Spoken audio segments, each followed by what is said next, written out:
Bonjour, alors on n'est pas très bien tous en ce moment, et ben là je vais changer de sujet. Je vais vous parler d'un livre que je viens de finir.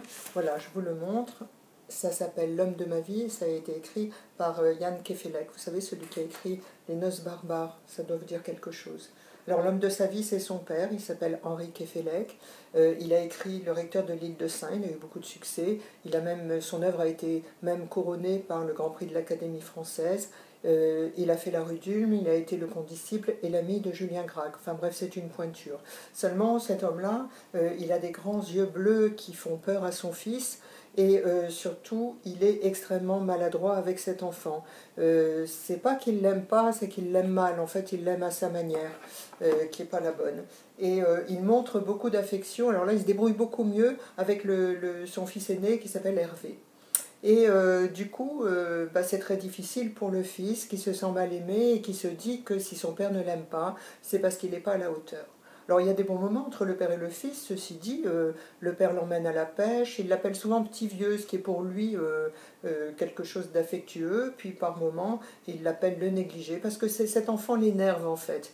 Il a des mauvaises notes à l'école et il a le don de l'agacer tout simplement. C'est pas plus compliqué que ça.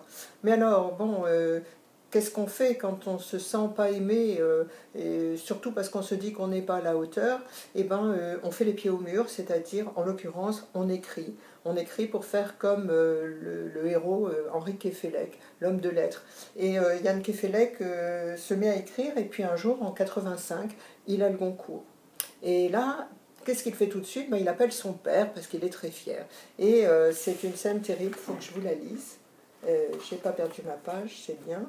Alors, papa, tu ne vas pas me croire, papa. Je sais, la femme de ménage m'a prévenu. Je viens d'acheter un poisson rouge. En fait, papa, c'est moi qui ai le prix Goncourt cette année.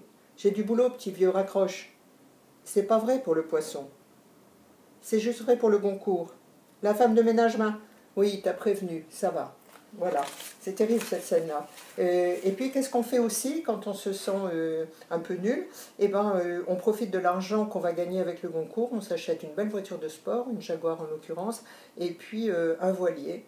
Et qu'est-ce qu'on fait surtout, on écrit ce livre. Ce livre qui est à la fois un hommage et un règlement de compte. Alors, hommage et règlement de compte, ça fait un sacré grand écart. Il était impossible de réussir un livre pareil.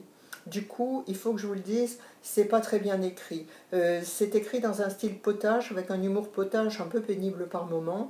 Et vous savez, ça me fait penser, on dirait un numéro de chansonnier qui se serait trompé de sujet. Voilà, mais ceci dit, ça reste un livre très très émouvant, parce que c'est l'histoire d'un malentendu. C'est ce genre de malentendu qui traîne dans la plupart des familles et qui vous a peut-être frappé, vous aussi. Et il y a des petites phrases abominables dans ce livre qui vont vous bouleverser sûrement. Il y a par exemple cette petite phrase quand il croise son père dans l'appartement. Il nous dit « Il ne parvenait pas toujours à m'éviter ». Et puis il y a cette petite phrase qui évoque le moment de sa naissance et sa toute petite enfance. « Papa m'en veut, c'est ma faute si sa femme a des cernes de plomb ». Et puis il y a cette scène au bord de la mer, quand le père veut qu'il plonge dans la mer glacée. « Plonge-toi ». J'ai froid. Si tu ne plonges pas, tu ne seras jamais qu'un raté. Voilà, mais écoutez, lisez ce livre parce que vous allez y retrouver certainement des choses que vous avez connues, et puis ça sent la mer.